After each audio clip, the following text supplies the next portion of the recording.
accommodating to Mike Tyson as Tyson and some of the fans here would have liked. Well, I think it was a good performance from Mike Tyson. I'm sure a lot of people would disagree, mainly because what you have to look at the fact that he went 10 good hard rounds with a fighter that was not cooperating. Take a look at the punch stat, and as you can see, he was pretty effective with his punches, and there weren't a lot of jabs in there. He threw a great deal of punches, more so to the body. Tyson delivered a great deal of body shots to Mitch Green. Green didn't fight at all to me. Did a lot of holding on and not effective. Scoring with 6 out of 10 of his punches, and that's pretty high percentage for a guy who really is a power puncher like Mike Tyson, I would think, Ray. Well, Tyson is a slugger. He's the puncher, and he worked in a very good way. He stayed close to Mitch Green. Green did not do anything but a couple of left jabs. Is it a detriment, you feel, to a fighter where the image of Mike Tyson is he's going to knock everybody out who he gets in there with? Now he's gone the distance on 2 successive fights. Is it a detriment just to kind of build that kind of expectancy in the public? Well, he just has to do what he does best, and that's work the body like he did. People are going to be so opinionated anyway. Let's take a look then at Harold Letterman's card. And Harold, you pitched a shutout here. Well, Barry, as I see it, in the eyes of this judge, you can't get points for holding, for taking a good shot on the jaw, and that's basically what Mitchell Green did. He held. Louis Rivera took 1 round away, warned him 100 times, but Green held and held and held. The closest I thought Green got was the 10th round, but even that, Tyson won. There's the old thing of styles make fights, and perhaps in this case, Styles unmade this fight, if you will. Mitch Green really wasn't willing to be the cooperative opponent that the crowd and Mike Tyson perhaps would have liked. Let's go up to the ring announcer now, Ed Darian, for the official decision. Ed? Ladies and gentlemen, from Madison Square Garden, we have a unanimous decision. And the scoring by rounds as follows. Judge George DeGabriel observed the fight 8-2. Judge Pat Dolan watched it at 9-1.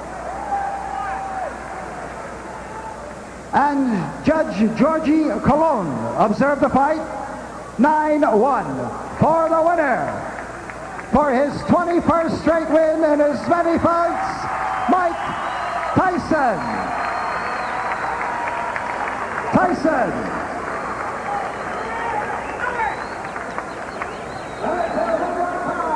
Well, to nobody's great surprise, Mike Tyson is the unanimous decision victor over Mitch Blood Green. And at a time like this, oftentimes we say an opponent was dead game. I'm not real sure we could say that about Mitch Green tonight.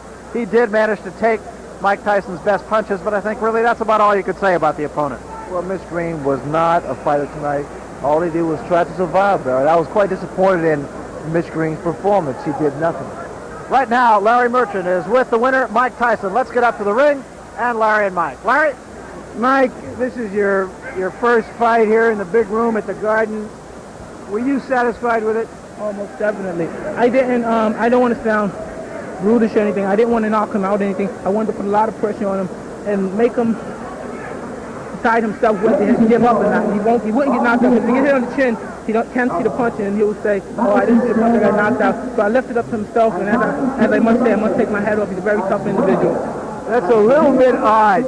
You're saying you didn't want to knock him out because you hit him some awfully tough punches for a guy who didn't want to knock the other guy out. Well, they were tough punches, but they weren't devastating punches. They were rugged punches. Boom. Because I knew he's a professional, and if he would have went down from the punches, that would have been the fact that he gave it up. That's his problem. Isn't your goal just to win it as quickly and as devastatingly as you can? Most definitely, but I wanted to give a 10-round good performance, which everybody liked. How would you rate this performance as against the Quick Tillis performance, and what did that mean to you, having gone 10 rounds, perhaps not as satisfactorily as you would have hoped the last time? Oh, well, those things happen. As you said, I had a 7-week layoff, and going 10 rounds, I'm telling you, it's fun. I'm having a good time in there. I saw something I never saw before in a fight tonight. While your trainer was jabbering away there between rounds, you just sort of leaned over and kissed him like you were having a good time. Because we knew we were going to win this fight so easy. In the paper, everybody, he was going to knock me out. But we knew deep inside that I was going to win this fight so easy because of his style. He's a game, tough opponent, and he took some fairly decent shots.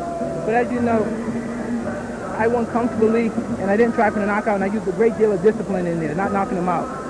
Cus D'Amato, your old mentor, wanted you, as all of his fighters, to be an entertainer, to excite the crowd. They were excited today. Did he, in the last few rounds, there was a little booing. Do you think it was for you or because he wouldn't fight you? When the decision was up, who do you think they cheered for? There was no boos. You know, they booed because he was pushing and bugging, and he bumped my head. He was bumping heads with me. Are you on track to the heavyweight title? What's your schedule for the heavyweight championship? In this predicament, you have to talk to the charming gentleman on my left. Okay, we'll do that another time. He's talking about Jimmy Jacobs, his manager, which reminds me of something. Jimmy Jacobs is the only guy I ever knew who had 3 greatest in front of his name. He's the greatest handball player who ever lived. He's regarded as the Babe Ruth of his sport. He has the greatest collection of fight films in the world, some 98% of all the fight films ever made, 26,000 of them. And he has the greatest collection of comic books in the world. Every comic book ever published in America has gone to a warehouse in Los Angeles, and now he wants a 4th greatest, to have the greatest fighter in the world. Does he? Well, there's still a way to go. There are still questions to be asked and answers to be questioned about Mike Tyson.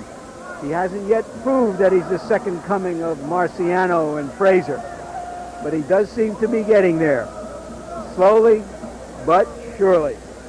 Now back to ringside. Okay, thanks, Larry Merchant. A couple of quick notes from our punch stat numbers. Mike Tyson connected on 69% of his body shots. The other side of that coin, he connected on only 5 jabs per round. That's a low number, and it may just be that there was a lot of holding going on and that he was on top of his man all night long. He couldn't get the distance to try to jab. So there are some rather interesting numbers, I think. Let's now switch gears from the heavyweights. A couple of weeks ago, the man next to me, Sugar Ray Leonard, made an announcement catching everyone off guard. You'll see the potential now of a Hagler-Leonard fight, and it's been one of promise and disappointment.